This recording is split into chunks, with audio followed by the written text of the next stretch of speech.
Hey friends, Ryan Frank, welcome to the Daily Coffee Chat. So glad you're here. If you have a question, text it to me, please, 833-792-6372. Good morning, podcast. Good morning, YouTube. Good morning, Facebook. I want to encourage you today to have an amazing week. We have so many great conversations happening in the I Love Kid Men Facebook community. Keep those conversations rolling. For those of you that are jumping in and answering questions, sharing ideas, giving encouragement, you are amazing folks. So thank you for doing that. Got a great lineup. We've had a great coffee chat. Great coffee chat yesterday.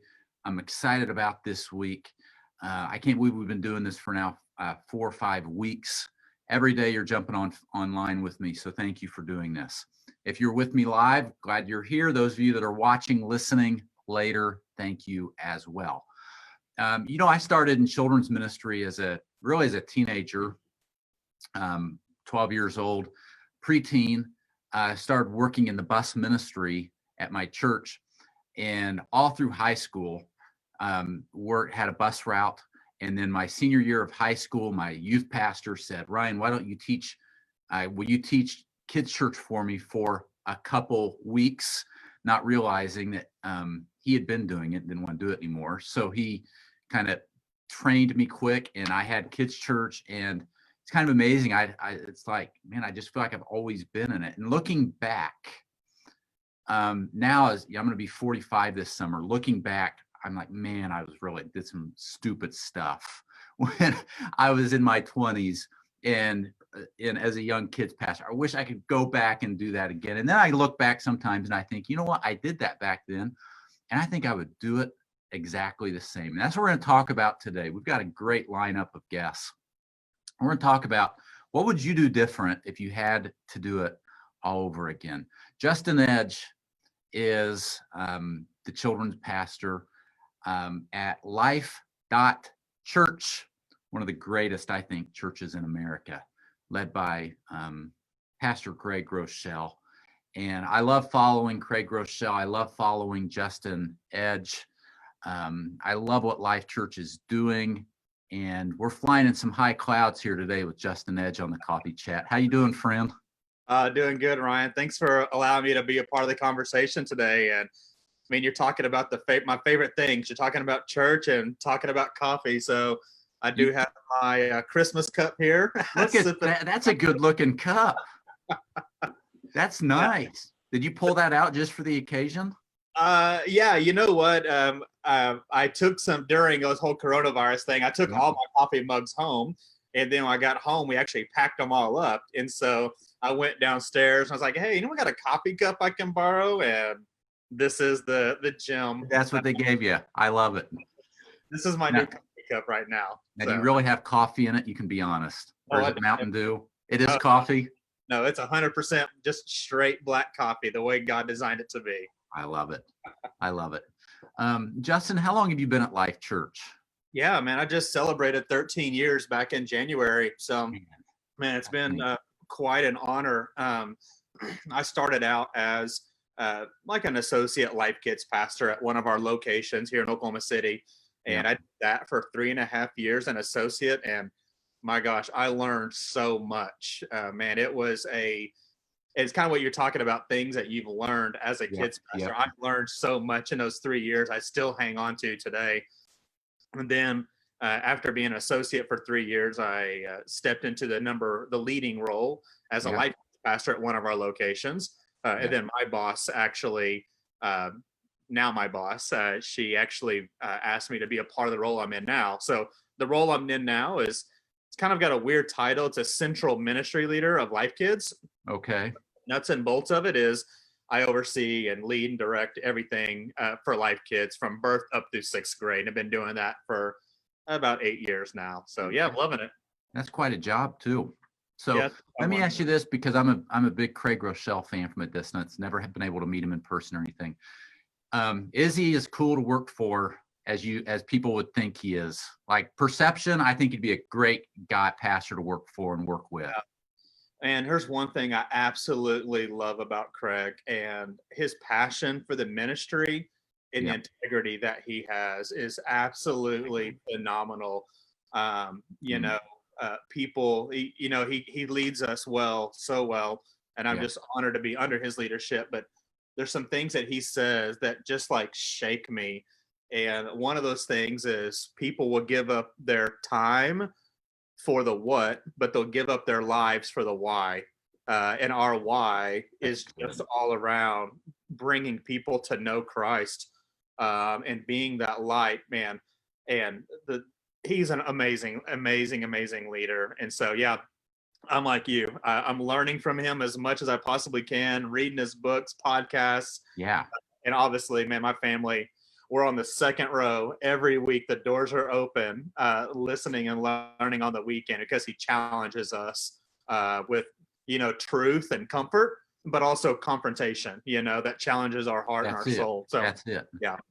Man, that's a good quote right there. We could just wrap up. People will give their time to the what, but they'll give their life to the why. Yeah.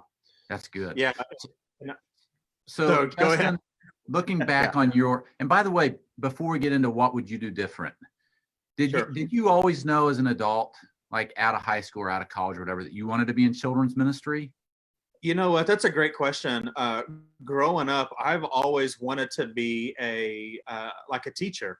I've kind of had a heart to be a second grade teacher, because for me, growing up in my small town, I just didn't think about being a kids pastor or being a youth pastor. I never really thought about that. I just thought like you need to be a teacher, a doctor, a dentist, some kind of a trade, if you will. Yeah. And my closest thing was the influence of my teacher. My second grade teacher influenced me so much. It's like I wanted to be like her and what she did. And then as I went through college, I was like you. I just started helping out with the youth ministry, supporting in that way. And then it was one summer camp and about 12 kids at a small church in Southeast Oklahoma. Really? And I went to a kids camp, and I was like, my gosh, this is what I'm supposed to be doing. I need to be all in with kids ministry. And so, yeah. So no, I definitely did not think I was going to be a kids pastor growing up, but definitely my heart has changed. So I love it. Love it.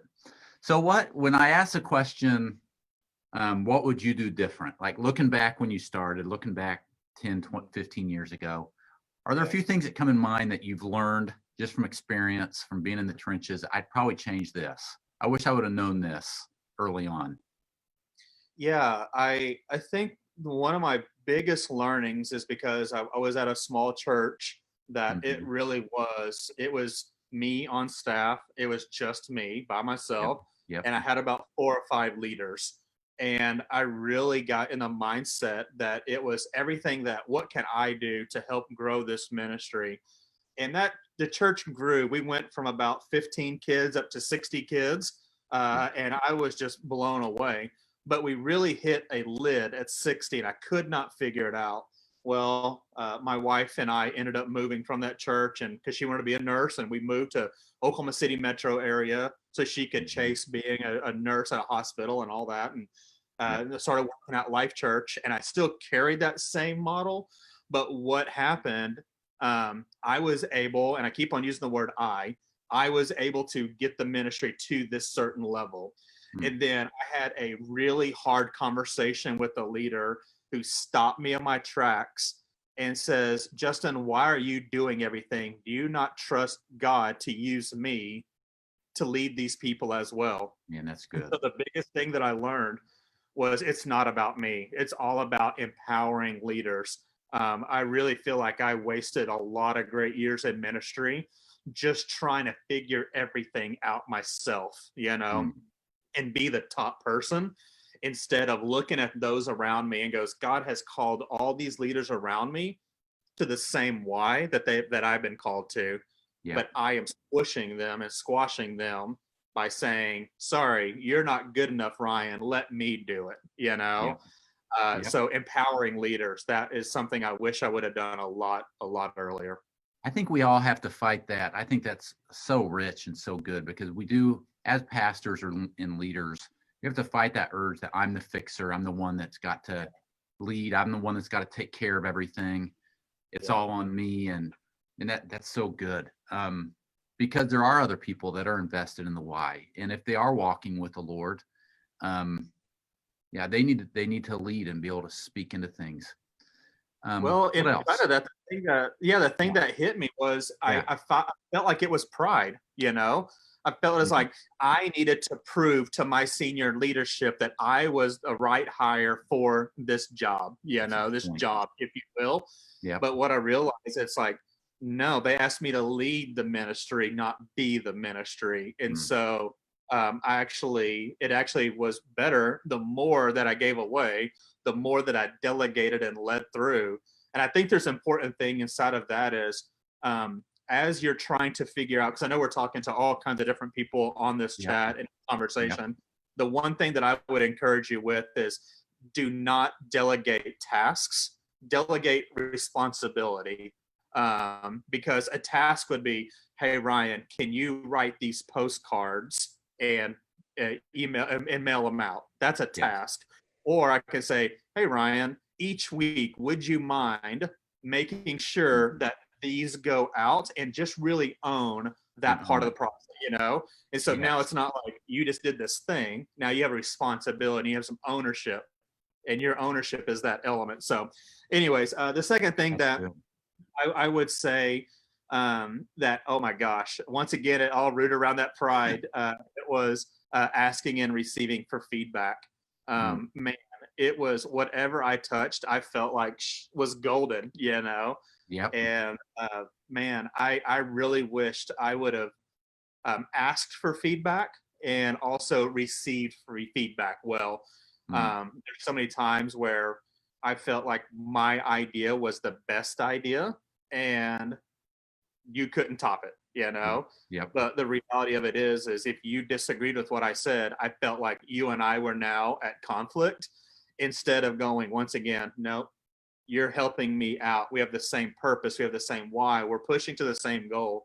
So that pushback isn't always personal. And I think it does it takes some maturity and some self-awareness, and you just realize that, pushback, or I don't know about that, it's not necessarily a personal attack, is it?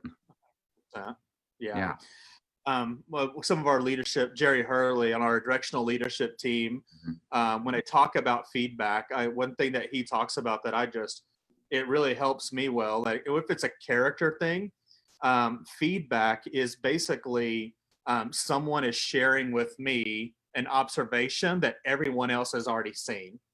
Because I have just not seen it yet. And someone says, hey, Justin, you're coming off a little bit pushy. Or maybe whenever someone comes to an idea with you are defensive, that's something that people have already noticed that's being brought to my light. So I have an opportunity to do one of two things with that feedback. I can dismiss it and go, man, that's not a good idea. You're wrong. Or I can go, all right, let me take that feedback, dissect it, and find the truth inside of that. Because 4 people can give me feedback, which it's all good.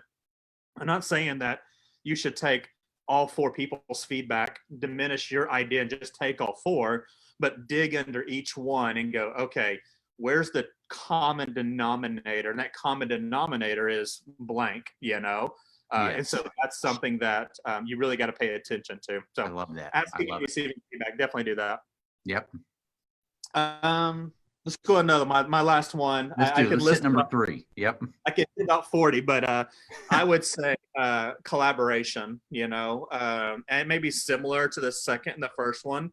Yeah. It is so important to have collaboration. Share some idea, get some feedback, tweak it, and be okay if it gets away from your own idea. Because there's some things that I did there's a conversation that's happening around my peers or whatever. And so many times I try to push my idea that it's the best idea and then not realize that their idea may be better than mine. So yes, and collaborate is huge. And I really feel like even in my role and a lot of things that I've processed through, success is not necessarily defined by how many answers you have, but it's more like what questions you ask. Man, that's good. So I just want to make sure that I'm a person that's always asking questions, not just from leadership above me, but the very first attender, or maybe someone who is new on staff, ask them some questions, even though you may have been there for 5 years, 10 years, 50 years. Ask from their perspective, hey, what do you feel like could be a good way to bring in new families? What's a good idea to how to on-ramp new leaders? Like, man, take their idea and collaborate. I think that it will go so far. So those are 3 quick things that, I wish I would have done a lot earlier. Justin, that is money in the bank. That's good stuff. At Life.Church, if you're not familiar, part of the church's DNA is as especially as it relates to other churches, they just are givers. They give. Justin and your team, you're every week creating content for the kids in your church and for the families in your church, and then you share it for free. So for anyone that's not familiar with that, would you take 30 seconds and tell us how can we access it? How can we discover it? Yeah, you can go to, and there's a couple different areas. You can go to open.life.church. It's the website open.life.church. Yep. And the great thing about it, we partner with other great churches. That New Spring's a part of that. Elevation's a part of that. I mean, there's so many great churches that are a part of it, and we have everything from leadership, from kids content, youth content. And you just put in your email just so we can know who to send it to. And it literally is free, no hidden strings, nothing. We actually have all of our content. We've actually started a new thing with Life Kids Online, where it is an online experience for kids that is 30 minutes long. And it's designed with the parent to be the small group leader. And and thank you so much for saying that, Ryan, because that is our heart. And I love, even on the I Love Kidmin community on the Facebook group, there's a lot of collaboration. I love how people are always asking questions. And even and I'll kind of share this. I hope it's okay. This weekend, we opened up Life Kids at a lot of our locations this past weekend, and we learned a lot. We learned some really good things that worked well with us. And there's definitely some things that we're adjusting. And actually tomorrow at 2:00 Central Time on that Open Network Facebook page, we're actually doing a Facebook Live.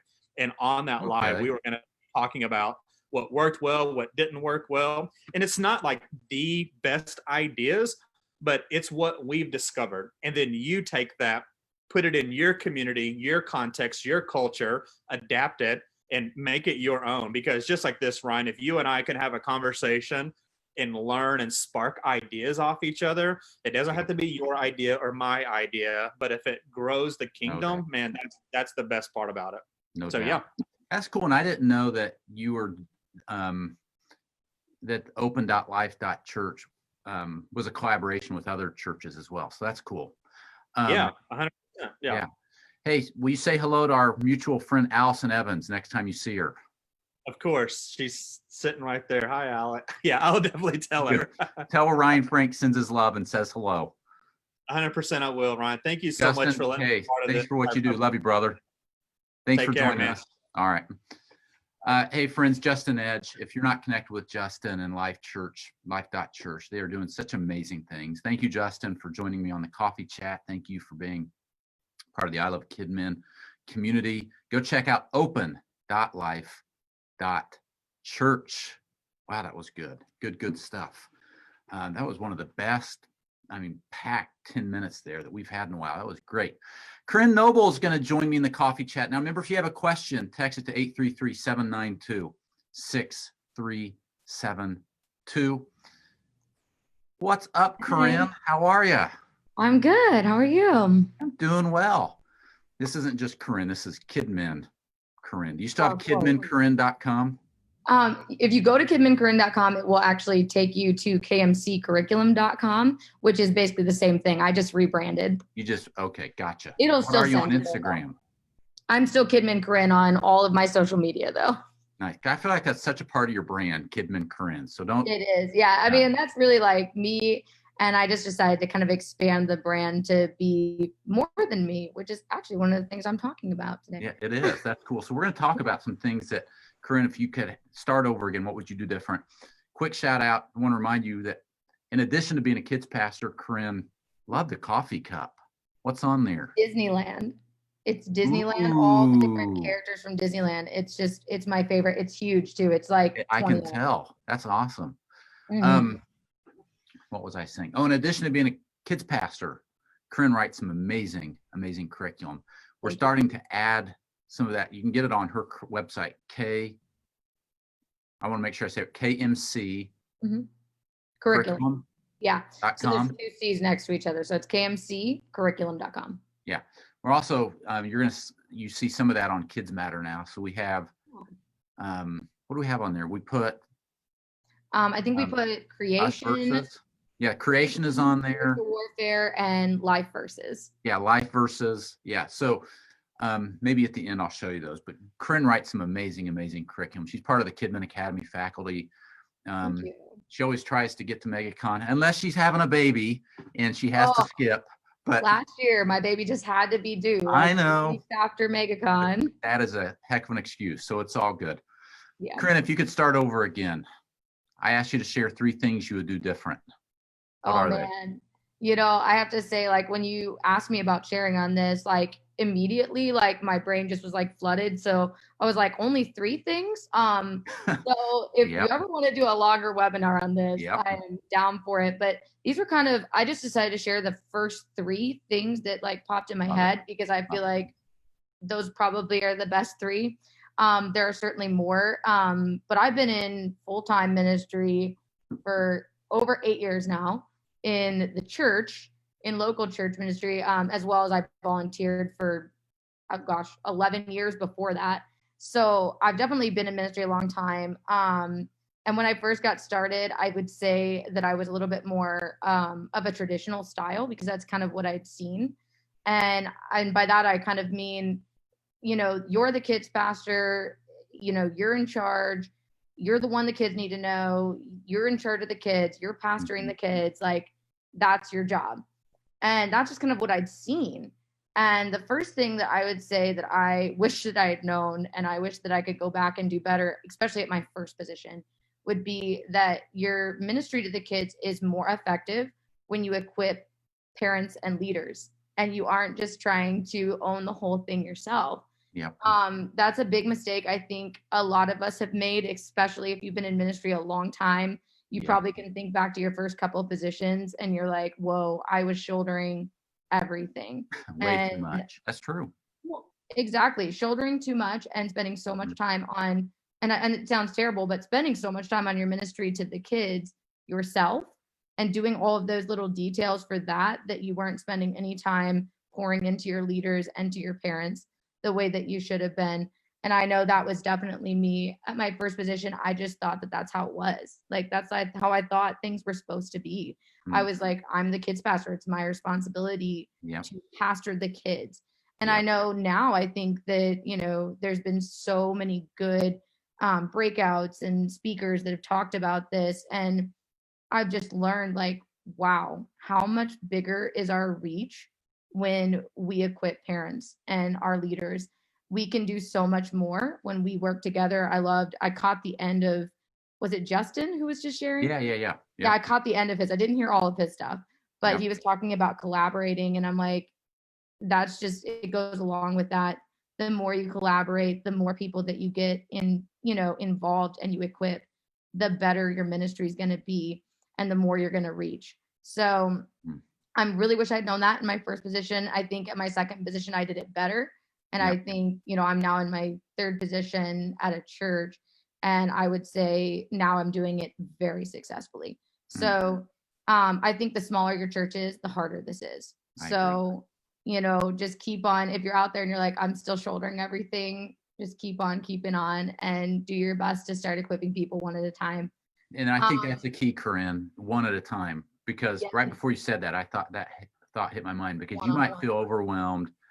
Like, gosh, I need 10 people, or I need, just focus on one right now and pray that God will send you that one, have that conversation with that one, get that one trained up, and then find someone else. Don't worry about the 8 or 10 you wish you had. One at a time is huge. You have to build it. You have to build it one by one. And honestly, like you said, the by one, especially when you're getting started, that's the most effective. And then eventually that one, they find their one, and it just, it's like a pyramid scheme, but a good one. All right. What's the second lesson? Okay. So the second one, it kind of goes along with that, but I want to expand on it. That it's never my ministry. And I put like MY in caps because I'm going to go a little further. I'm not just saying it's a team, right?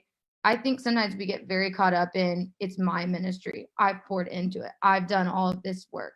These are my ideas. I remember all the time I've slaved over this. And you get very like possessive about your ministry. I don't know if anyone's out there and you agree with that.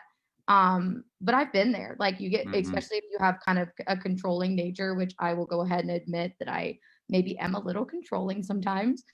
I struggle with it, letting go of things. But I think this is specifically good to know well before you're going to make a transition out of a position, because I've made ministry transitions and it can be very hard when you're like, this is my ministry. I want to be in charge of who's going to be put in charge next. I want to be the one who makes the decisions on what stays and what goes. But in reality, when you leave that position, it's not your ministry. It's the church's ministry. It's God's ministry. And in the end, it's your lead pastor's decision.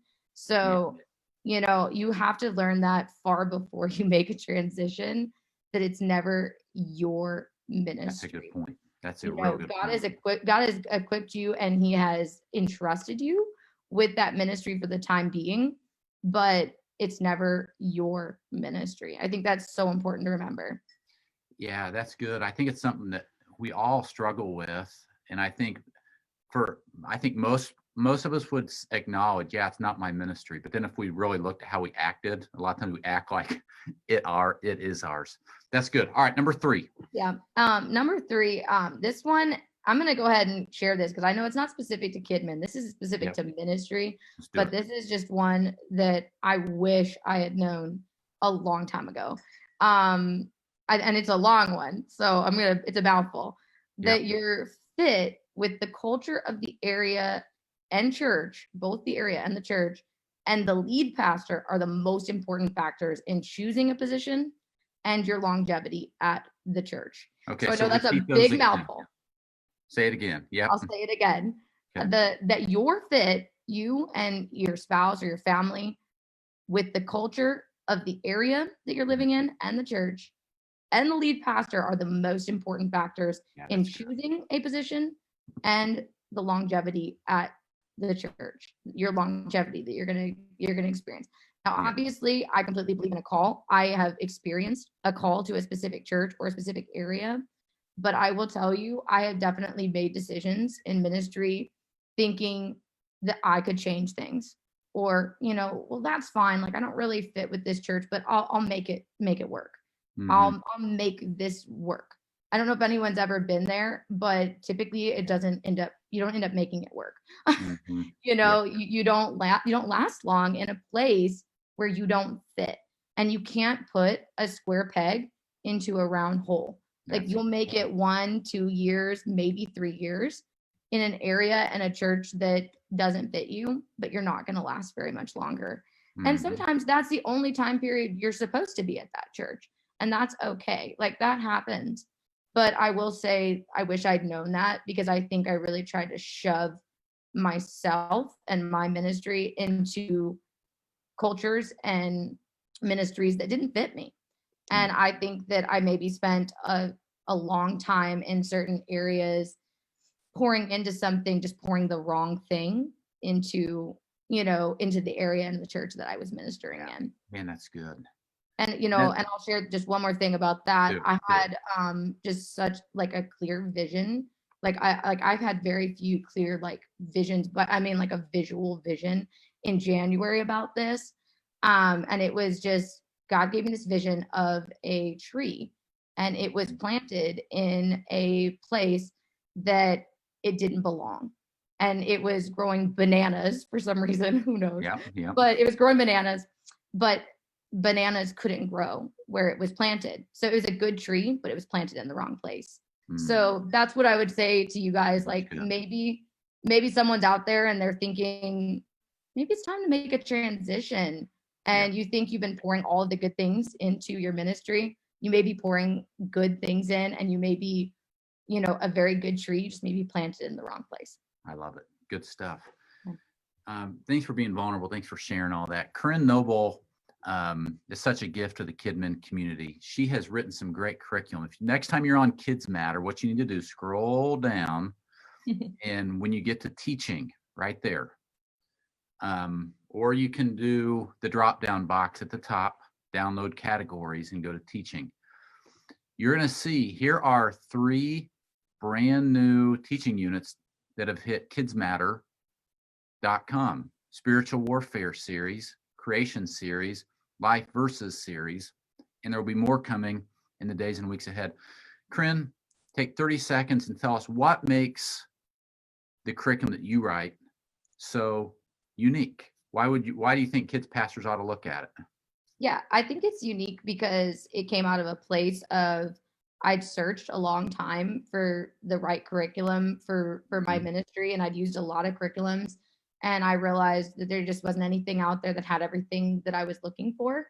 Yeah. And I felt like God was just calling me to do it. So I went at it. It wasn't something I ever had as a goal in life to become a curriculum provider, and God just dropped it on my heart.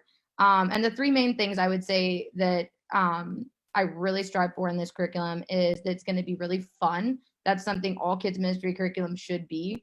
It should be fun. It should have lots of really great game ideas. It should have fun theming. I love theming, so theming is always involved in my curriculum, but it should not sacrifice the biblical depth. So it also should be very biblically deep, and that's something I always strive for in all of my curriculum. And I think it should be extremely easy to use. You should be able to hand it to a volunteer, and they should not have to spend hours sifting through like 40 pages of content. So that's really what I strive for with my curriculum. And I think you've done a great job with it. So keep up the great work. It's Corinne Noble. Find Corinne on Instagram, KidMin Corinne, CORR. Nope, 1 R. See, it's CORI. I've got another good friend that's spelled the opposite way. And I know you and I have always go back and forth about this. So it's 2 N's, CORINNE. Okay, I got to figure out a way to remember that. But KidMin Corinne, you're awesome. Love you. Be blessed. All right, thanks for being here. See ya. All right, go check out KidMin Corinne's curriculum. Check her out. Connect with her on Facebook, on Instagram. Definitely one of my favorite kids pastors and friends. And check out her curriculum on Kids Matter. Corey Jones is here. Corey. Man, Corey, were your ears burning yesterday? Jim Weidman and I were on the coffee chat. Were they burning? A little bit. I did catch the coffee chat when I was doing dishes later, and I got to hear it. So nice. It was a good one. Thank you. Well, I told Jim yesterday that there's so much I love about Jim. Well, I think one of the greatest reasons I'm thankful for Jim in my life, honestly, is because he connected me to Corey and Nicole Jones. Jim's a great man. He's led me very well. He's a great man. Corey Jones is a pastor outside of Atlanta, Carrollton. Right? Is your church in Carrollton, or is that where your house is? You're right. You're close. So it's all together. Carrollton, Georgia, at an amazing church. Corey is the co-host of the I Love KidMin podcast. Corey's very involved in the KidMin Nation MegaCon and the I Love KidMin Facebook group. Corey's a good friend. He is also a contributor, one of our top contributors, to kidsmatter.com. I don't know how you come up with such great games, Corey, but you do. It's just stuff we're playing in our church. I just like to be able to share it with other people now. I love it. And people are loving your stuff. Ryan, are we allowed to talk about maybe a little rebrand of the as I was saying that, I was thinking, if we're not, then I just won't mention it. I don't want to spoil it. But no, I think we should. I think this would be a great place to tell people that something new is coming. Something's brewing. It's something new is brewing. I'll drink to that. What is it? Well, we talked I'm rolling. about some rebranding and some just different direction, ways that we can use the podcast to better serve the Isle of Kidman and Kids Matter community. So I think Friday, you and I are hitting the ground running on it. Ready or not, here it comes. We are updated, fresh look on our podcast. Yep. I would say that's actually something that you and I probably both learned from Jim, that sometimes you kill things that are even good in order to make room for something better. And Corey Jones wouldn't have done that without some coaching to figure out how to that's a good point. Kill some good things. That's a good point. So hundreds of you, and I haven't looked at the stats in a while, it may be hundreds of thousands. I don't know. Do you think it's up to hundreds of thousands? Maybe it's not hundreds of thousands. But, a lot of you listen every week to the I Love Kidman podcast. We are changing the name. We are changing the format. And I think it's only going to get better, Corey. I'm excited about it. Yeah. It's going to be good. Now, Corey, did you go to college to be a children's pastor? I studied biblical exposition with a minor in counseling and youth ministry. Really? Yeah, I never felt called to a specific ministry group. I just felt called to pastor. And so I figured I should study how to study the Bible. So that's what I went to school for. So in college, as you dreamed about ministry of the future, would you go to, I'm going to pastor a church, I'm going to go on staff at some church and do whatever's needed? Like, what were your ambitions in college? Whatever was needed. I started my first ministry with kids ministry simply because there was a great church with an opportunity. Yeah. And I saw kids ministry is hard. It requires a lot of volunteers, and I'm ready to answer that call. So I love it. That's where I started. And the rest is history. It is. The rest is history. Corey's at an amazing church that we could do a whole podcast and talk about the ministry model of your church, Corey, and your pastor, Shannon's heart, and what God is doing there. But what our topic of the chat today is things I would do different if I could start over again. Corey, 3 things. Let's hear them. 3. All right. Well, I, like Justin and Corinne, made a list, and I almost changed my first one, but I thought, maybe Holy Spirit was prompting all 3 of us to say the same thing. So here we go. Let's do it. Empowering leaders and delegation. That was a wake-up call for me in ministry. It actually came when I was quitting my first church. I started to see that the church itself wasn't going to be ready for me to leave. And so I started finding people to do the work of ministry and giving them responsibility and not just tasks, which was awesome. I saw very quickly that that's how ministry needs to be done. My last month at the church was my best month ever because I had a team of people doing the work of ministry. So scripture that just stuck out to me that was huge is that Ephesians 4:12 maybe that Christ himself gave to the apostles and to the prophets and to the evangelists and the pastors and the teachers to equip the people for works of service so that the body of Christ could be built up. And I need to be doing that. I need to equip God's people. So I'm the 3rd person saying that. I think that's a little bit of a wake-up call as kids ministry community. Man, we rely on ourselves and our own gifting, and we need to do what the Bible has called us to do to equip God's people to do ministry. I love it. And we both have heard Jim Weidman say several times that someone took a shot on you, and you need to believe in your people, even if they're not going to do as good as you would do. Help them, coach them when they fail, help them learn through it. I think this is one of the biggest things that will keep you from going to the level where you need to go.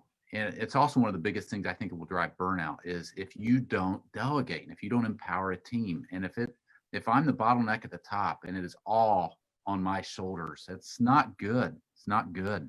Corey, number 2. It's always ongoing too. And it's never a thing that you finish delegating or you finish learning. I took notes when Justin was talking and Corinne, there's things that I need to know. And even just the verbiage sometimes help things stick, that people will give their lives for the why. I wrote that down. That was gold. Yeah. All right, number 2, I wish I understood some of the priorities of just life better, because I think growing up, like, I understood it's God, my relationship with God, far beyond everything else. And then my spouse, if I had kids, church, work, friends. But I think the one area where I didn't have good alignment and it just messed me up to begin with is my care for me, myself.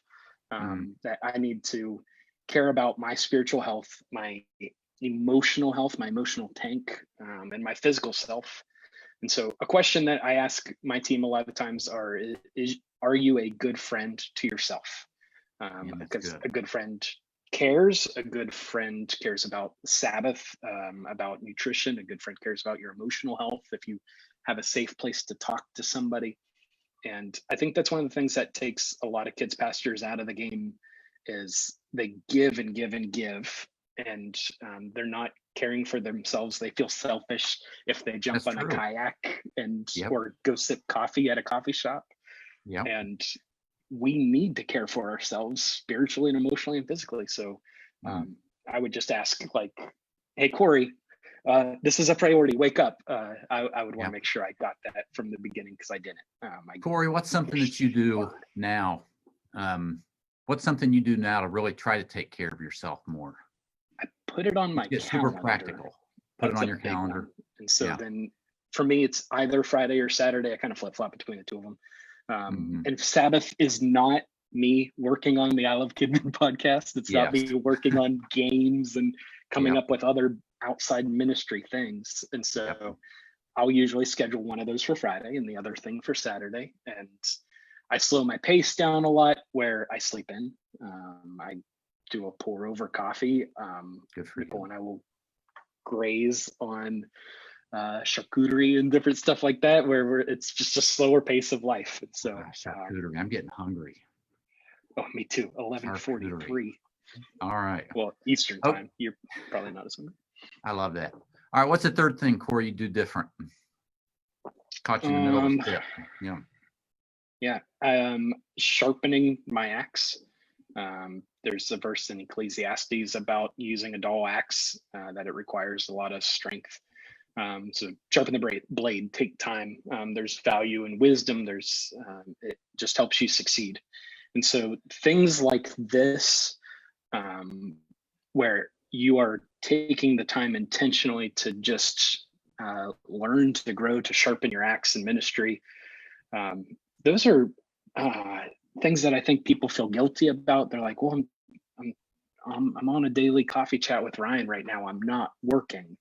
But man, this is work. This is helping you to be the person that God's called you to be, to equip yourself. And so I would probably just tell myself to not feel guilty about it, because I know I sharpened my axe a lot going through college and my first ministry, but I felt a lot of guilt about taking the time to read in the office, or taking the time to call up another kids pastor and ask them questions. That I shouldn't feel guilt in that. I am working. It's just not sitting down with a kid or getting ready for Sunday. It's different. So I'd say straighten up. And if I'm allowed to throw in a fourth, do it. Throw in a fourth. It would be like, when you're listening to something like this and it's sharpening your axe, to write something down or come up with a next step, to actually apply it. And so from Justin's talk, like, I wrote down, people give their lives to the why, and I needed to communicate that to my team. And then the delegation of a task versus a responsibility. Specifically, I was thinking of one of the guys on my team that I know when he delegates, he has a tendency to talk responsibilities or tasks versus responsibilities. And so I need to apply those things. Or maybe even yesterday when you had Jim on, he talked about a $5 download for Beat the Clock, a great book, and $5 is good. And so taking the time to write that down as a next step for me, I need to go buy that book. I just think if I'm going to be sharpening the axe, I need to also do something or apply it, take that next step. So I'd write it down. That would be my bonus one. Yeah, Corey, you always have so much good stuff to share. And I will agree. I think one of my big takeaways from today's coffee chat, people will give their time to the what, they'll give their life to the why. Always explain the why. Man, it's Corey Jones. Corey, before you go, I want to brag up. People are loving, they're loving that game right there. Name that sound transportation edition. Yeah, they are. I tested it out on my wife. She was cracking up on some of them. Yeah, so you'll see right here. You can see the top most popular downloads of the week, the 8 most popular downloads of the week. And right now, Name That Sound Animal Edition it's been running number 1 for like 2 weeks, Corey. People are loving that. Name That Sounds Animal. It's a funny one, especially I think you put the first one on there that I suggested as the sample. That one got me. I was dying. Let's see what it is.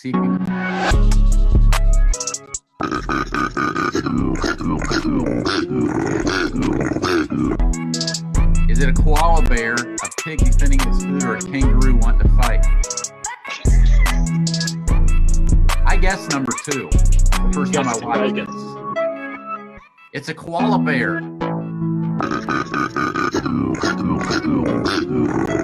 That is awesome. So I wouldn't want to fight that thing. That thing's scary. Oh my word. So with this one, it's the same kind of game. There's like 8 rounds in this thing. But the kids have to guess the transportation. What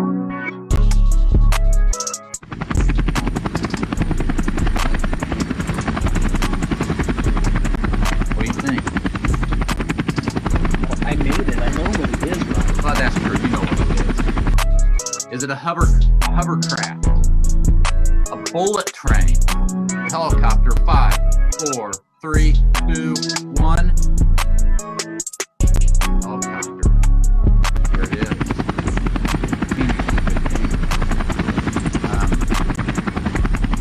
So fun. All right, let's go back here. Because Corey, let's go to games. Is that real tech edition? And will it Alexa? Your 16-year-old intern at the church made those, and he's doing a great job making some games. Yeah. Yep. He's a good guy. He is a good guy. Corey's got some good bring to focus games. If you're an Orange user, you know that June and July, the theme of the Orange curriculum is focus. We made those because we were doing some daily game stuff on YouTube, and I was like, 2 months, I'm gonna need some focus games. What could I do? Oh yeah, and they're awesome. We've been playing them with our kids. This is the summer edition. Gotta guess what it is. Snap it, Corey.